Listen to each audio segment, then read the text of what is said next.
Welcome back. Adilabad RIMS super speciality ఆసుపత్రి డాక్టర్లు అరుదైన శస్త్రచికిత్సలు చేసి క్యాన్సర్ పేషెంట్లను రక్షించారు. గంగూబాయ్ రాంపూర్ గ్రామానికి చెందిన రాంబాబు, దీపాయిగూడకు చెందిన శివన్న కొన్నాళ్లుగా అన్నవాహిక క్యాన్సర్తో బాధపడుతున్నారు. వారికి అరుదైన శస్త్రచికిత్సలు చేసి సమస్యను పరిష్కరించినట్లుగా డాక్టర్స్ తెలిపారు.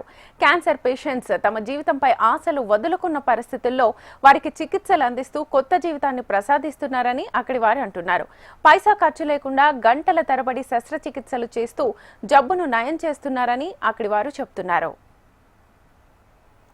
కూర గ్రామానికి చెందిన లక్ష్మణ్ ఊపిరితిత్తుల్లోని గడ్డను ఆపరేషన్ల ద్వారా తొలగించినట్లుగా చెప్పారు. ఆయా సర్జరీలను అంకాలజీ వైద్య నిపుణుడు డాక్టర్ జక్కుల శ్రీకాంత్, దేవిదాస్, కుమ్మరి కార్తిక్, బండారి నరేందర్ టీం నిర్వహించినట్లుగా పేర్కొన్నారు. అన్నవాహిక క్యాన్సర్ను ప్రైవేట్ ఆసుపత్రిలో చికిత్స చేయించుకుంటే ఒక్కో పేషెంట్కు 10 లక్షల నుంచి 15 లక్షల రూపాయల వరకు ఖర్చవుతుందని తెలిపారు.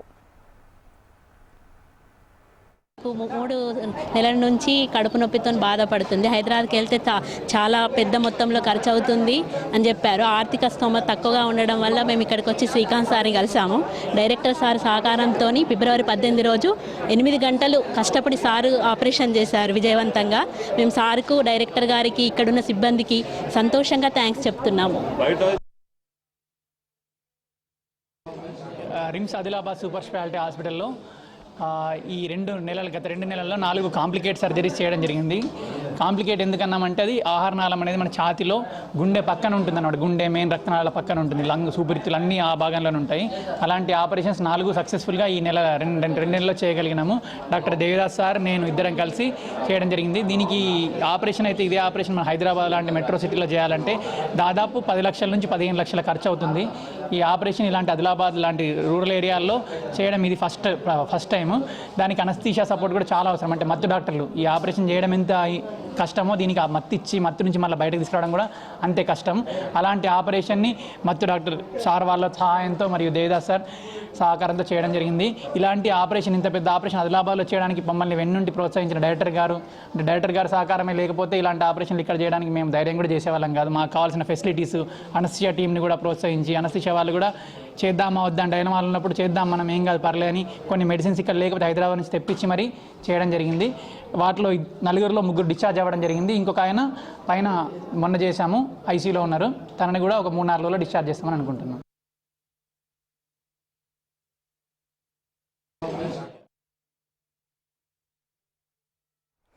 రిమ్స్ లో నిపుణులైన డాక్టర్లు అధునాతన సౌకర్యాలతో ఉచితంగా చేస్తున్నట్లుగా తెలిపారు.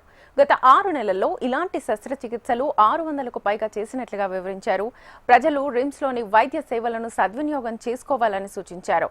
ఆర్ఎంఓ డాక్టర్ చంపత్రావు, డాక్టర్లు హిమాని, సతీష్, విజయ్ మోహన్, సత్యనారాయణ తదితరులు ఉన్నారు.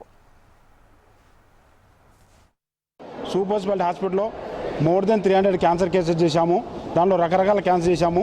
Head and neck, thyroid, breast, kidney, stomach and oesophagus, even రకరకాల క్యాన్సర్ చేశాము. మెయిన్ థింగ్ నిన్న చేసిన దాంట్లో ఏంటంటే ఏదో ఈసోఫాగస్ క్యాన్సర్ ఉందో వ్యాట్స్ అంటారు దాన్ని, వీడియో అసిస్టెడ్ థొరాస్కోప్ సర్జరీ. ఇది చాలా రేరు ఈ కేసు చేయడం. చాలా మటుకు ఓపెన్ చేస్తూ ఉంటారు, కానీ ఇది లాప్రోస్కోపీ ద్వారా చేయడం వల్ల చాలా సక్సెస్ అయింది. ఈ కేసు చేసినందుకు డాక్టర్ శ్రీకాంత్ గారికి, అనసూయ టీం గారికి, మిగతా స్టాఫ్ అందరికీ నేను చాలా ప్రత్యేక ధన్యవాదాలు చెప్తున్నాను. ఇంకోటి ఆదిలాబాద్ జిల్లా ప్రజలు కోరుకునేది ఏంటంటే major complicated cases young doctor మన దగ్గర రిమ్స్లో చేస్తున్నారు కనుక ఎవరికైనా ఏమైనా ప్రాబ్లం ఉంటే ఖచ్చితంగా ఇక్కడ వచ్చి అడ్మిట్ అయ్యి సర్జరీ చేసుకోవాలని కోరుకుంటున్నాను. అదేవిధంగా క్యాన్సర్ కాకుండా urology, paediatric surgery, plastic surgery, neuro surgery and medical క్యాస్ట్లో డాక్టర్ కూడా ఉన్నారు. ఎటువంటి ఏ ఇష్యూ ఉన్నా రిమ్స్కి రావాలి, వచ్చి అడ్మిట్ అయ్యి మంచి చక్కగా ట్రీట్మెంట్ చేసుకొని హాయిగా ఇంటికి పోవాలని కోరుకున్నాను. అదేవిధంగా ఏదైతే రైనీ సీజన్ ఉన్నారో రైనీ సీజన్లో ఆదిలాబాద్ ప్రజలు చాలా జాగ్రత్తపడాలి. మొన్ననే గాదిగూడలో పిడుపాటు పెట్టి 6 చనిపోయారు. సో అటువంటి ఏమైనా ప్రాబ్లం లేకుండా జాగ్రత్త పడాలి. అదేవిధంగా ఏదైతే ఇప్పుడు జీఈ కావచ్చు, మలేరియా జ్వరం కావచ్చు, డెంగ్యూ జ్వరం కావచ్చు, ఏ ప్రాబ్లం ఉన్నా ఇమీడియట్ రిమ్స్కి వచ్చి అన్ని ఇన్వెస్టిగేషన్ చేసుకొని అడ్మిట్ అయ్యి ట్రీట్మెంట్ చేసుకొని పోవాలని కోరుకుంటున్నాను.